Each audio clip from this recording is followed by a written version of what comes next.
The Russia-Ukraine war is all set to enter its third year.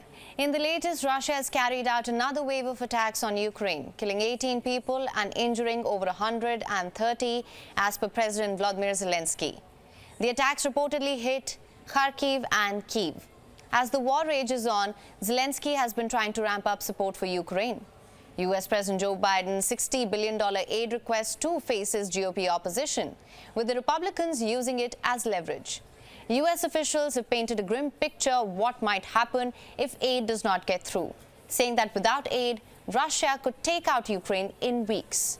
My name is Hem Kaur Saroya, and to discuss this situation further, we have with us Dr. Malcolm Davis, Senior Analyst in Defence Strategy and Capability at Australian Strategic Policy Institute, joining us from Canberra. Sir, thank you so much for joining us.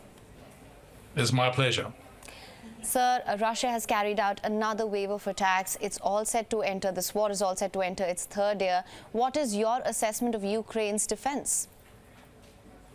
Look, I think the war is at a critical inflection point. As your introduction suggested, the concern has to be about Western military assistance drying up. There's a divisive situation in the US Congress between MAGA Republicans and Democrats, with the Republicans refusing to support more aid to Ukraine. If the US assistance collapses, then I think European assistance would follow, and then all that Ukraine would be left with is its capabilities on the ground and its ability to manufacture munitions, which is very limited. I don't think that would be sufficient to hold off the Russians. So you would see in the northern spring and summer of this year, the Russians potentially going on the offensive. Certainly going into 2025, the situation would be dire enough that the Russians could potentially essentially turn the war around and achieve victory. And that would be a devastating blow to Western democracies across the globe. Right. So, in fact, I was just going to come to this. Zelensky has been trying to shore up support for Ukraine amid dwindling military aid as well. The United States, as I mentioned, it's put forth a grim assessment of what might happen if continued aid does not reach Ukraine. What do you have to say about that? Look, I think the situation is grim both for Ukraine and the West. If Ukraine does lose, essentially Ukraine would be have to give up a great deal of territory. And it's not just losing territory, it's losing the people in those territories. You might cast your mind back to what the Russians did in Bucha, where they tortured and slaughtered civilians in that town. Well, if Ukraine has to essentially withdraw from its territory, any civilians captured by the Russians would be at great risk of being brutalized.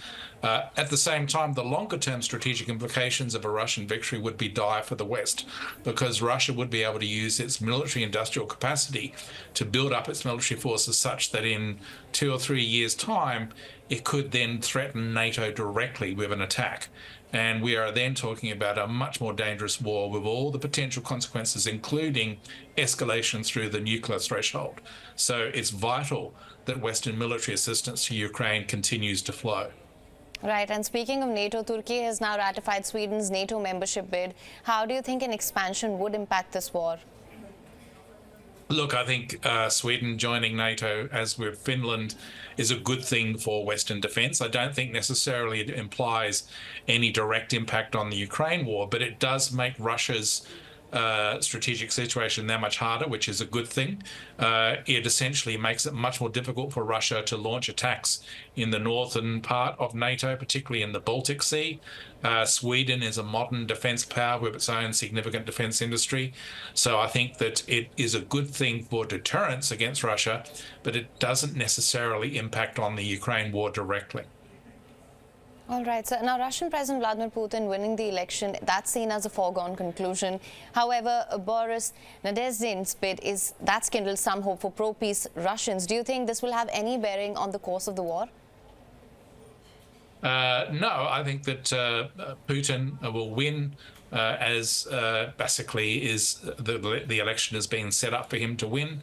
And what you will see then is Putin doubling down on attacks on Ukraine, increasing the likelihood that they'll do a mobilization and a call-up to bring more forces into battle, increasing military industrial production to arm up Russian military forces so that they are poised then in the summer of 2024 and certainly through to the spring of 2025 to go on the offensive to capitalize on the collapse of Western military assistance to Ukraine, particularly if Donald Trump gets in November in the US. You then see the potential for the United States under Donald Trump to abrogate its obligations under Article 5 of the NATO alliance, and NATO potentially could be at risk then. So I don't think Putin being re-elected has any significant change in terms of, bringing about peace.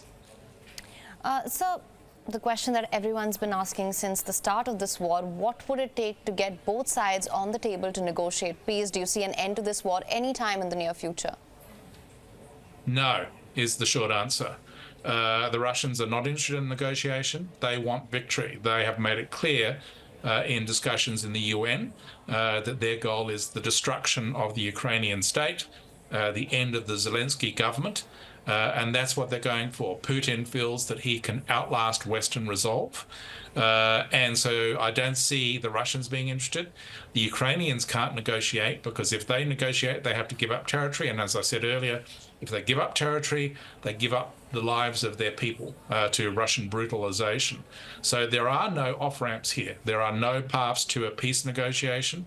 All there is for the West to continue military support to Ukraine to ensure that Ukraine can successfully defeat the Russians this year and then go on the offensive in 2025 to impose a peace on the Russians that basically the Russians can never threaten Ukraine or NATO again. But unfortunately, at the moment, that second option is looking a distant prospect. Well, Dr. Davis, thank you so much for joining us on WION with your perspective and your insights on this. Thank you.